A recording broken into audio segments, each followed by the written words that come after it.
Hey everybody, welcome to Aniki, the podcast about anime with two brothers. I'm Ben. And I'm Bean X. What does that mean you are, though? I don't know. It's not worth worrying Good about. question. Some jerk that likes to torture poor lolis. Maybe. What have you been up to since last we spoke? What have I been up to since last we spoke? I went to Pittsburgh to look at toys. Yeah? I now have a direct line for Tokidoki, which makes me very happy. Oh. I love Tokidoki. Does that mean you can get me some hot swag for cheap? I mean, not really. What good are you? But if you want a whole box of Tokidoki, I can get you a whole box of Tokidoki. What does a whole box of Tokidoki look like? It's a whole box of Tokidokis. Like, I don't know what you want from me. It's like a carton of 36? 24? 24s, I think. Wait, is this the clothing line? No. It's just a super flat line. Oh. It's like super flat stuff by this artist from I think Italy. And they just do whatever? But he's big into super flat, right? The main lines are Unicorno and Mermacornos. What about the donut ones? Donatella, we don't do super well with Donatella. What? Nor Mufia, but we do great with Unicornos and Mermacornos. That's curious. Well, we are a toy store. I know, but you're in Seattle. we now have access to the fashion line, which makes me happy. Oh, good. Oh, we're gonna get sushi cars too. Sushi cars. They're like cars, but they're sushis. Is that like Sushi Cat? Because there are sushi cats. Yeah, there are sushi cats. Sushi cars. cars. Sushi cars. No, hold on. I got you. Oh, I found some. Hold on. So we're gonna be able to carry sushi cars. Oh, and they're even driven by little cats and such. Well, yeah, they're driven by Tokidoki characters, right? Mm. No, I love Tokidoki, and now I have a direct line for them. I was getting them through a company that does the Tokidoki plush, but the thing is, they just carry a couple Tokidoki. Oh. But now I'm going to be able to carry the full line. Also, they're doing a collab with Sanrio for, my favorite, who is Who's-y Whatsy? Gudetama. So I'm excited about that too. I still don't understand the whole MLB thing with a while Gudetama. back. I love Gudetama. He's my spirit animal. You know what his face looks like, though, Oh, right? He looks like the Yadanaika guy. I guess he kind of does. He really does. It's kind of weird. You been up to anything else? I played a lot of Cytus 2 Yeah. on my trip. Well, that's good. Yeah, it's a good game. Did you beat all the levels? Did I beat all the levels? Define all the levels. All the stages forever. No, I have not done that. Oh. It is a Japanese rhythm game, which means it's hard for no good reason. I've been able to do a couple of the Miku songs on Chaos and not be completely demolished. I was introduced the other day to a Japanese rhythm game that is absurd. They're all kind of garbagey absurd. This one is the most absurd. That's kind of their thing. Hang on. It's called, I think it's Sound Vortex. So this is like an arcade? Yes. Okay. So how does this work? Okay, so there's 4 buttons? No. 1, 2, 3, 4, 5, 6. Oh, sorry. Sound Voltex. Okay, I got it. Yeah. Oh, no! No. Yes. Holy balls. No one can do this. This guy's doing it. That's what. No, he's not. They CGI'd his hands in later. No, this is for reals. I've also watched a couple of videos where actually 2 people compete on this stage in front of an audience, and they only miss like 2. Japanese rhythm games are stupid. You have to They should wonder be banned. how much money this guy spent just on this song. I know, right? Because in order to do these sort of videos, it's not necessarily that you're good at the whole game. You just get good at 1 or 2 stupid songs to show off, you know? Mm-hmm. That's sort of my feeling. Well, this guy picked like the hardest one. Well, good for him. I thought it was just going to be those buttons and then and then the knobs. You didn't see the knobs. Didn't see the knobs. Holy fudge. Did you see his score? Perfect score. Yeah, no, I saw the perfect. It's like when you million master a frickin' like when you million master a thingamabob. Let's see, what have I been up to? Well, I also read Nosferatu, so that was good. Nosferatu. I say read, but really I listened to it on the plane. Same thing. Nosferatu is really good. I will say that if you are not a fan of child endangerment, do not read it. Do not interact with it in any way. Children are a mixed bag. I'm fine with putting them in dangerous situations. But anyway, speaking of child endangerment. Oh, I am a fan of child endangerment.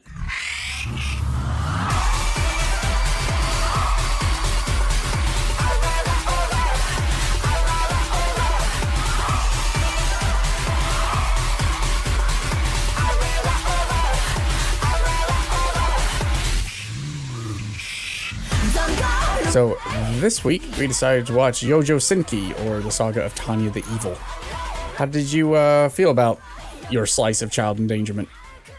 You know, it was not bad. I don't think it was like holy balls amazing, but you know, it was pretty good. Really? What do you mean? Do you think it's just like the end all be all? I don't think it's the end all be all, mostly because it's not done yet. But yeah, I mean, it's good. My first watching, I gave it an 8. And having not rewatched it, I'm struggling not to give it a 9. Really? No, I mean, okay. Yeah. I thought it could be a little longer, honestly. I'm not a huge fan of the sort of setup. I don't like the salaryman trapped in the body of a little girl. Not a fan of that. I think that is #gross. Gross. However, I think they did a good job with the sort of isekai reasoning, but I think they could have done it to someone else.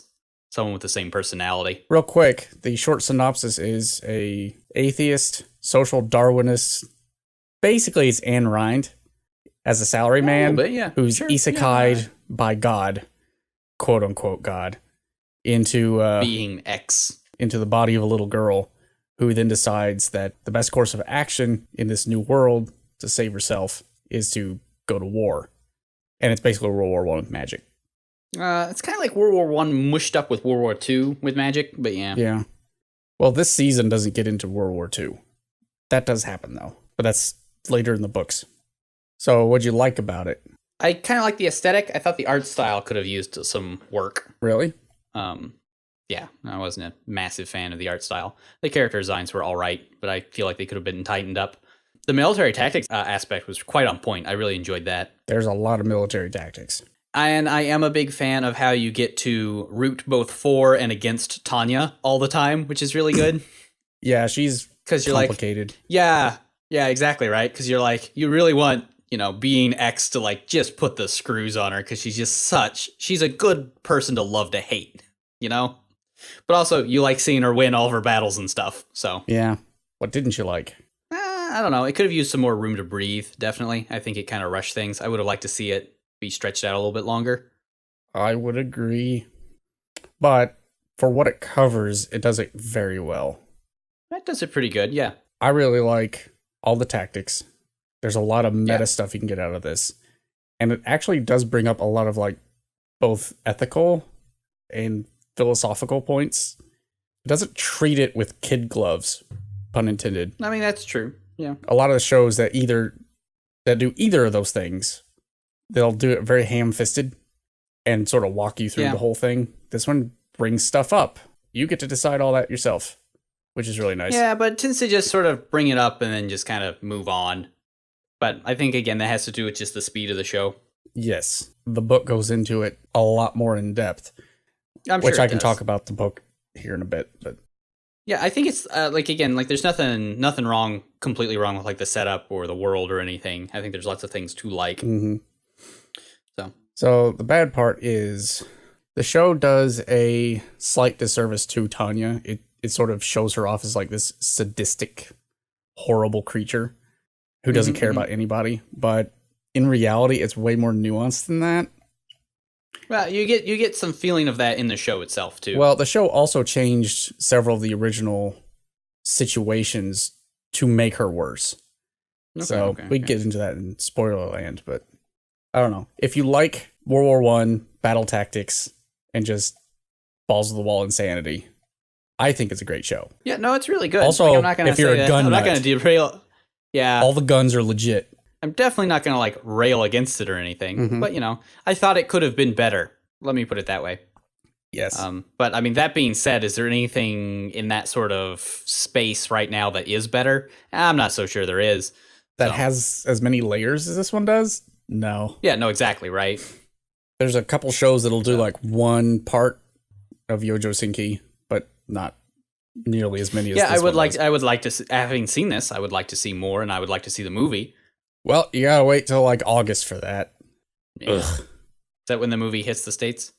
It's when the Blu-ray is released in Japan, so it's the earliest you could possibly see it. So I guess with that, we'll go into spoiler land. So if you haven't seen Youjo Senki, you should go watch it now because it's really good.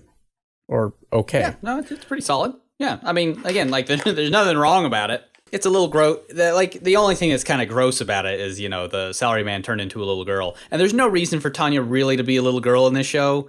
Thankfully, she is not sexualized, and that's nice. So you bring up an interesting point. We can talk about that. Yeah, sure. There's a good reason she's put in the body of a little girl.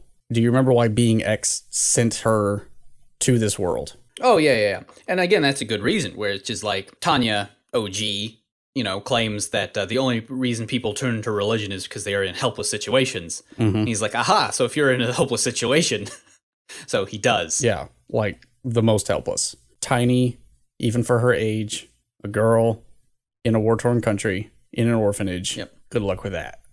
And the whole deal is, right, if she dies an unnatural death, then she's sent to hell, essentially.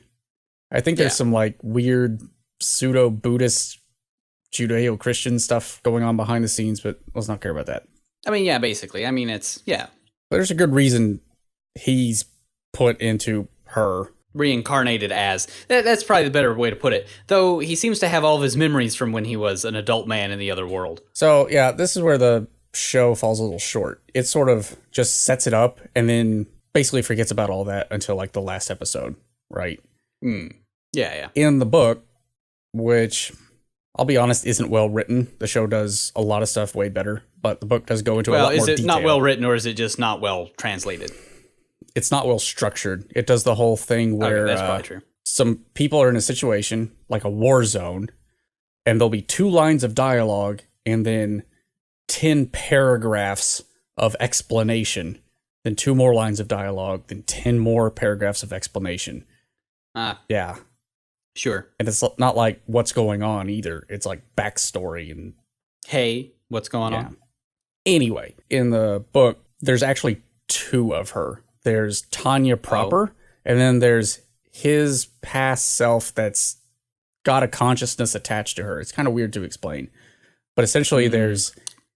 Like a slightly outside observer, like a second person observer? Kind of. And the book does it in when the outside observer, whatever his name was previously, he always speaks with I. I do this, I do that. But Tanya also has her own thing going on. The memories don't actually manifest themselves until she's like 5 or 6. So there's a long time where Tanya develops as her own character. And as the book progresses, the I part diminishes more and more and more. Yeah, and see, and that is interesting, right? Because that's one of the things, especially in like a sort of a reincarnation type story, is where do you draw the line of, I have been reincarnated as this person, and I am now just this person. And the show gives you a bit of a feeling of that, too, where it's just like, as the show goes on and on and on, he thinks less in his own voice and more in Tanya's voice. Yeah, you get the impression that while the memories sort of have this consciousness, the longer Tanya herself is having all these experiences in this world, it's just this collection of distant memories that she still holds on to. The most prevalent one of Being X can go screw himself, right? Yeah. I think this happens in later books, and I probably won't ever get to those. Sure. She is about 13, 14 in future books, and she does start having thoughts. That's an interesting thought experiment. Yeah. I don't know how it handles that, but I know that it happens. So I don't think it is weird, but it doesn't feel gross for some reason. Yeah, I don't know. But that was the major thing. That was my major thing that I just didn't quite like about it. The setup is still interesting, so. Yeah. Well, how do you want to tackle this one? I don't know. How do you want to tackle this one? You want to go through the main characters or what? I mean, I suppose there's really just the one. Well, there's a couple ones. There's some secondary and tertiary characters, but they really don't have that much space to really be a character other than a military position. Well, there's Tanya, and then there's 2 main secondary characters. You got Victoria, and you've got Rugen. I guess besides the fact that she's a dude, maybe. What did you think of Tanya? I mean, I like it. I'm I'm overall a fairly good fan of this type of trope, right? Sadistic wee one, good at murder. Mm-hmm. Like I'm pretty okay with that trope. Is she as evil as the title makes her out to be?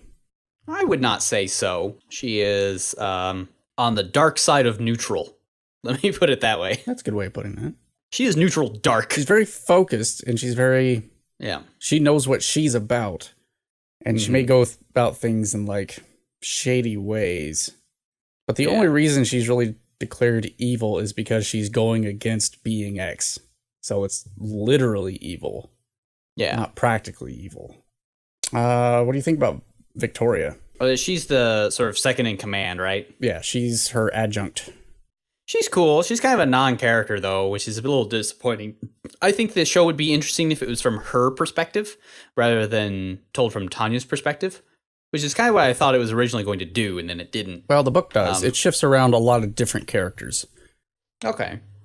I mean, I think she's interesting, but I mean, she's barely a factor in much of the show. It is a little disappointing when you learn that in the book, Tanya actually respects Victoria the most out of anyone around her. Oh, I would like to see that. And the reason for that is, you remember her first like little command that she had? Yeah. On the Rhine front. Yeah, on the Rhine front. Victoria was assigned to that, and she's actually a Rus. She's from Russia. Oh yeah. Her family went to the Empire to escape, basically the Bolsheviks or whatever this world's equivalent of that is. Yeah, and because this war is all taking place in the 20s. Correct. Which is why this is kind of like a weird mishmash of World War I and II. Right. So Victoria was conscripted, whereas everybody else in that company is like, yeah, I'm going to come out here and I'm going to prove my worth. I'm going to get all my honor, blah, cool. blah, blah, blah, blah. Which Tanya has no time for. Yeah. No, I like that.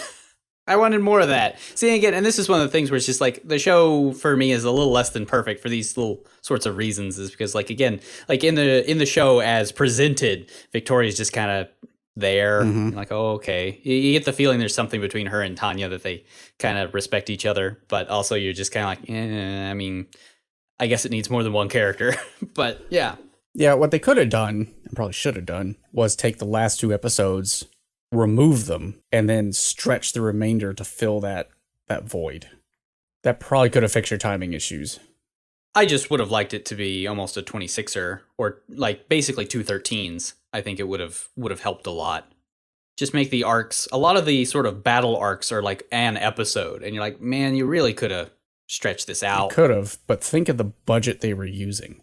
Well, on the fights, yes. On the non-fights, I would have liked it to be a little more tight. But yeah, the talky bits. Yeah, the strategizing. Yeah, they were kind of letting their budget talk somewhere else. What about Rugen? Rugen, which one's he? He's the tactician with the cool hair. Yeah, he's the lieutenant colonel with the bang. Yeah, I like him. He's kind of a good foil who sort of recognizes Tanya for who and what she is, but also is like, man, Tanya's also super smart. She knows what's going on, and that's both a good thing and a terrible thing. I don't know if he thinks of himself as a rival, but he set himself up as a rival, and she doesn't even think about him, really. Yeah. Not that she thinks of anybody ever. Anybody. Yeah, no, she's kind of self-focused. So in D&D terms, she's definitely evil, because she's self-centered. Yes. So, but lawful evil. Yeah, oh, absolutely. Lawful evil to a T. She fits that definition completely. Other main characters-ish. We had the actual rival of Anson Sue. That was the guy with the scar. With the gun. And the gun. And the daughter, whose name is Mary. Yeah. Again, like, I like this, but you just kind of... I mean, he's there for 1 episode, and then he's back a couple episodes later. And you're just like, oh, okay. Yeah. I mean, he's cool, I guess, but... And again, like, almost all my complaints about the show are just, I wish they had gone in a little more. Just a little more. Not that the fights aren't cool, or that the battles aren't cool, or that there's some thought-provoking things, but it rarely gives time for any of it to really sit and sink. Yeah, I had thought on this rewatch that Anson was in it a lot more. Like, he didn't die really until the very end. But, yeah, he's only in, like, 3 episodes. I know, right? It's weird. So, again, like, it's a good show. It's just, you want it to be more deep than it is. And it's already pretty good. You just wish they had taken a little more time with it. But the good news is it doesn't feel, unlike a lot of shows that are books and get turned into 13 episode shows, it doesn't feel super rushed. It just feels more surface than it could be. No, and there's a big difference between the two of those. Because you can watch it and enjoy it, and yeah, because it is good. You're not like, wow, that was really fast, or wow, we really didn't get into anything. You're just like, man, there's more depth here than they went over. It's like they skipped a rock over a lake, you know? Yeah, you're convincing me that my 8 was justified. Then we got Being X. Yeah, I like Being X. Oh, Being X. So, what is he? What do you think? What is he? So he self-styles himself as the creator. Yeah. But is he, though? I don't know. It's complicated, right? It is complicated. Especially since the show doesn't want to really come down on anything. Well, it gets more complicated because, going back to the book, it fills in a lot of gaps, even though if it's not great to read. The first scene happens basically the same. Yeah. Being X is a little more curt about the whole thing, being like, why doesn't anybody have faith? I'll just make an example out of you then. It's not quite as confrontational. It's more or less the same. Yeah. However, in the show, there's a scene with the Nutcracker and all that, right? Mm-hmm. She has a conversation with Being X again. That doesn't happen in the book. Oh, that's interesting. In the book, what happens is a group of, I guess they're angels, talk amongst themselves for a bit and are like, so in this world, we're trying to like get people to have more faith because they're slowly losing it. And our solution for this is to make relics, but not the normal relics because people don't like those anymore. What about like a technological relic?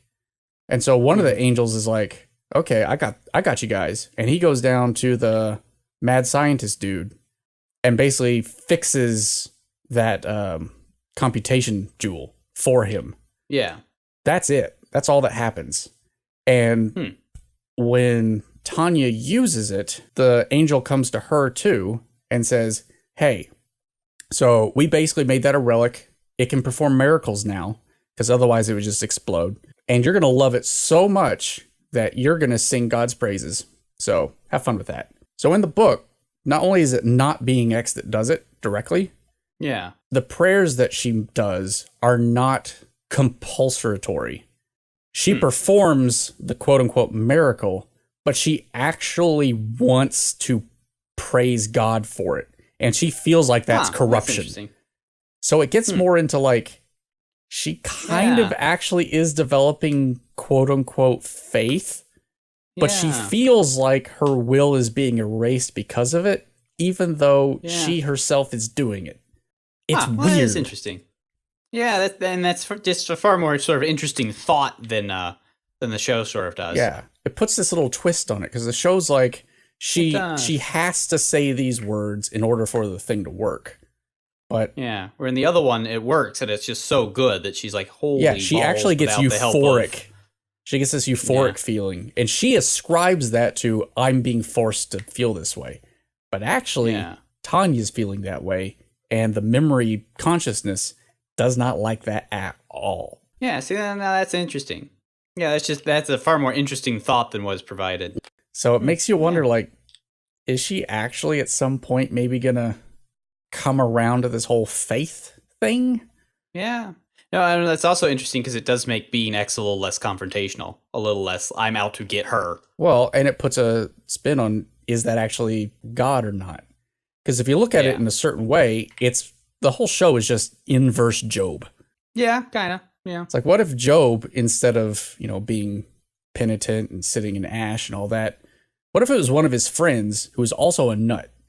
I was like, no, just curse God. Be done with it. Also shoot him in the face. Yeah. Interesting. Can we talk about all the different sort of way the mages get around? Because it really makes me happy. Oh, yeah. How the Germans have, like, the boot. The one boot. The Nords have the skis. Well, the English also they have a Das Boot. Yes.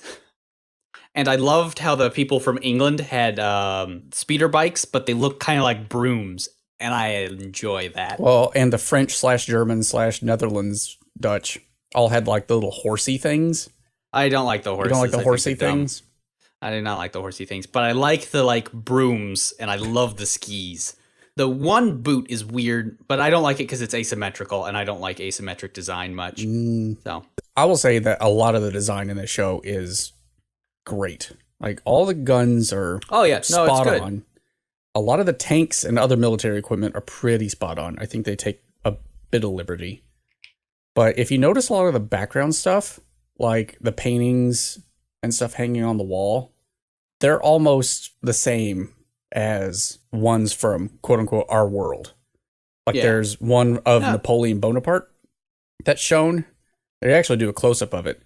And it's not they took the painting of Napoleon and just sort of did a filter on it and now it's in this show. They redrew the whole thing with this new alternate history. So it's very interesting. They do that in several places. Yeah, I think there's all sorts of there's lots of just interesting things about this world that I sort of wish it explored a little deeper.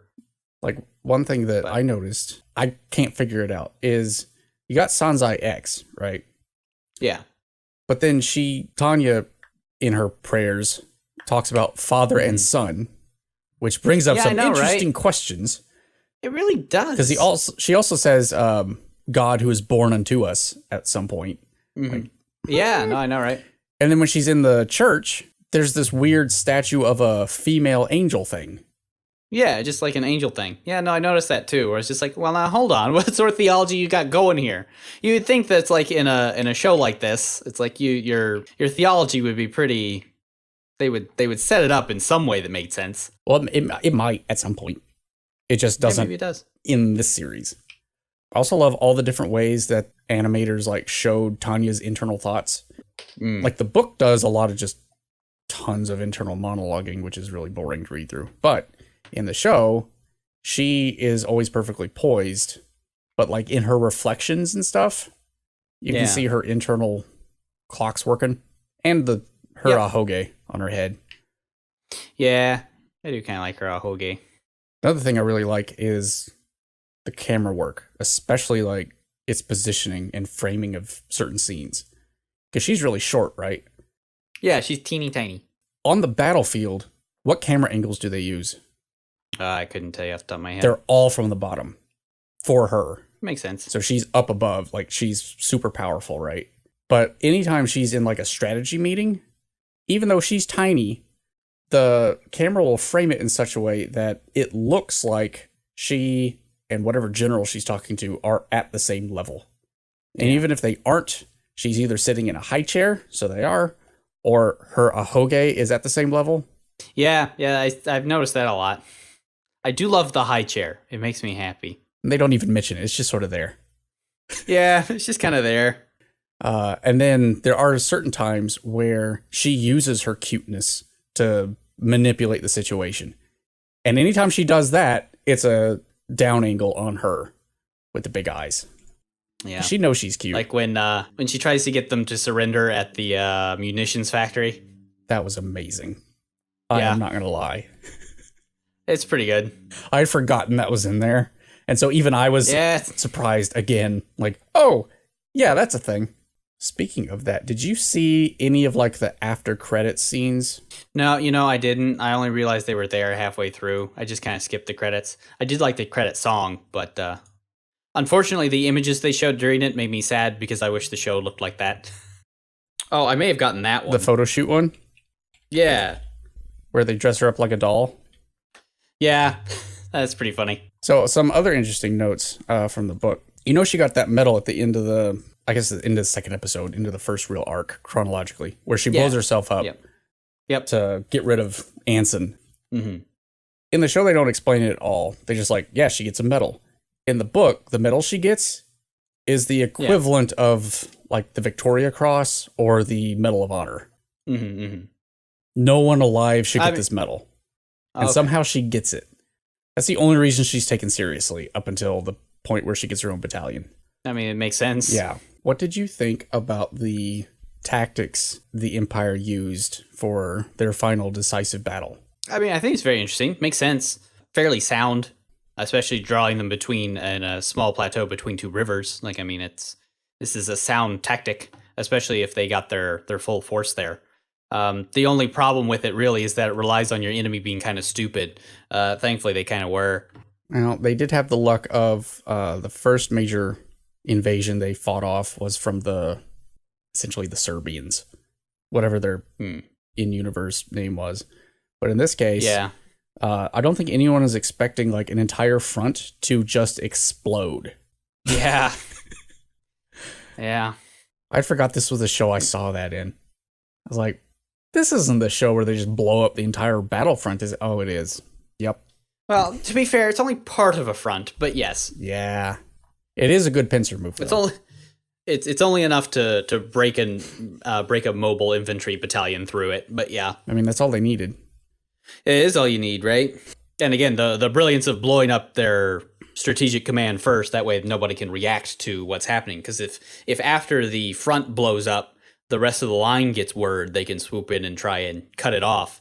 But when your command center's toast, there's not much to be done. Yeah, the military strategy in this show is a double-edged sword. On the one hand, it's freaking on the nose. It's pretty realistic. On the other hand, back to your point of the show is a bit rushed, they don't give you enough time to like actually internalize what in the world they're doing and sort of become kind of a mess in the show. They could have spent more time not only on character development, but sort of explaining the battle plans a little bit better. Yeah, well, I don't know. I felt like those were kind of hidden for a reason, especially for the last arc, right? It's so that you were kind of in the dark as well of how this plan was coming together. Yeah, I mean, that particular plan, they explained that after the fact pretty well, I think, with the whole, they showed the maps and how everything moved. But there were a couple battles before that just, I don't know, like on the second viewing, I was like, oh, got it. I think I get it now. Okay. But I remember being slightly confused, and I'm pretty sure I didn't have too much problem with it, but that's fair. I did like how she really wanted to prevent the allies from joining the war, but nobody wanted to let her. Well, her reasoning wasn't exactly logical, was it? No, it's not. And of course, it goes back to her, hey, let's find a legal way to kill civilians. Kind of, yeah. I mean, it's logical. It's very Ayn Randian, but some little miscellaneous stuff. Did you like the beach episode? Because there was a beach episode. There was a beach episode? Yeah. I mean, it was for the men. Yes, it was episode 11. I did like it. You half expected Victoria or Tanya to show up. Well, more Victoria. Maybe Victoria, but yeah. So in Isekai Quartet, there actually is a beach episode where both of them do attend. And would you like to try to guess what kind of outfit Tanya wears? It is appropriate for the setting. Your standard middle school swimsuit? You are correct. Of course. How many shows of Isekai Quartet have you seen now? 2? I don't know. Tanya and Konosuba? You should watch that at some point. I suppose. The good thing, the nice thing about Tanya the Evil is that it's not as isekai as it could be. It's mostly a World War I story with a little bit of isekai in it. It's not like some of the others where it's like the isekai thing is just like a huge frickin' deal. Yeah, she's not like trying to get home or anything.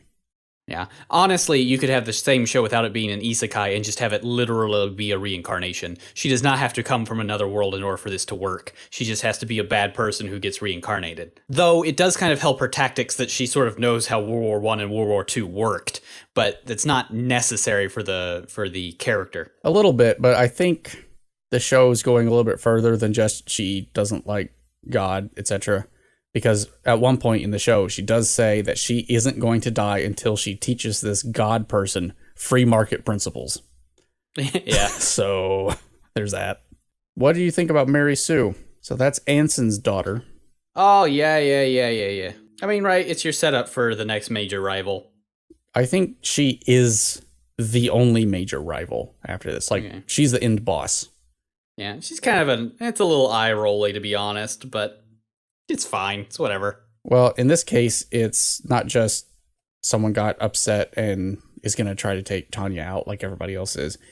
In this particular case, Being X has actually set up a hand-picked rival to take out Tanya. Or at least teach her a lesson. I guess that is the point, right? There's kind of a difference between the two, right? Like, I mean, I'm sure if Being X wanted to just smite Tanya, he'd just do it. but that's not the point, right? Yes, but he wants her to basically die ignominiously. Yeah. In like the most humiliating way possible. I really want to see the movie. Yeah, I wonder what it covers. Well, a friend of mine went to go see it when it came out in theaters on May 18th or something. Yeah. It covers like directly after this series. So this series ends with, yes, this Empire Germany country has taken out all the people it wanted to take out and is now at peace. Quote unquote. But in doing so, they've basically scared England, Russia, and America. And all those countries are like, well, we got to deal with this real quick. And so Russia is the first one that Tanya goes after.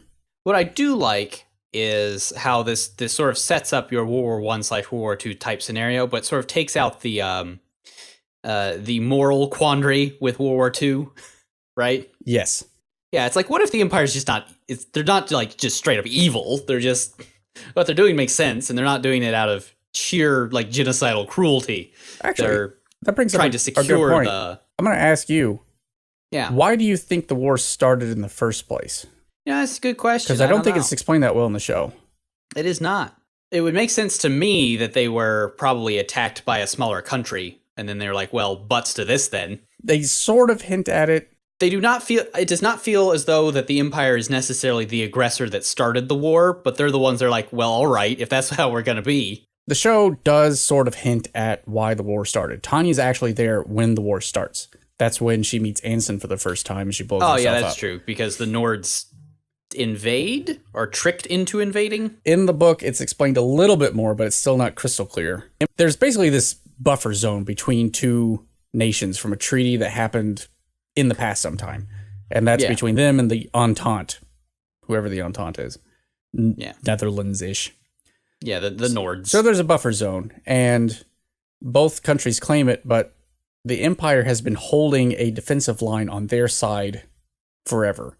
And the Entente has slowly been pushing into this zone, and finally they just push through the defensive line. That's where Tanya is. That's why she's observing at that point in the show. Yeah. So they are actually invaded. That's what starts it. Yeah. I mean, it makes sense. Again, like, it just doesn't feel like that they actually were the aggressors. They were just the ones to be like, okay, well, if you're going to knock over my milk, then I'm going to make sure nobody can do this ever again. A little bit. They do. But the Empire not only takes over the Entente, they also take over the French Republic. Yeah. So they do expand a little bit further than they probably should have in retrospect. Yeah. But again, like, right, once people start allying up, you're like, well, forget you. Because, like, they definitely, the Republic was definitely helping fund and were at least not, if not actual allies with...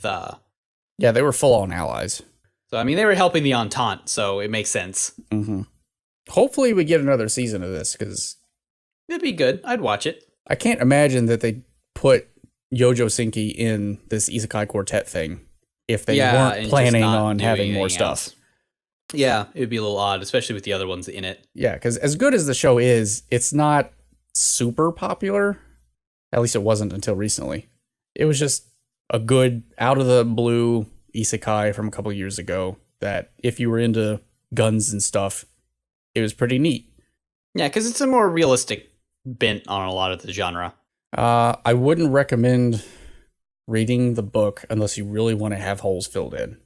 Because, like I said, not well written. If you take it as Cliff's Notes or expanded universe material, then I'm going to get through the first book, but I don't know if I'm going to continue with it. Oh, that's fair. But I've seen some of the manga, which isn't caught up to the show, and it's sort of a good blend of the two. Oh, that's probably for the best. And they explain things a lot better. They explain like a lot of the politics with anthropomorphic countries as like different animals. Oh, fun. And yeah, they do a lot of little fun stuff in the manga. Cool. So yeah, if another season comes out, I'd definitely watch it. Or lolis. I thought about watching it when it first came out because I was like, oh, a military show.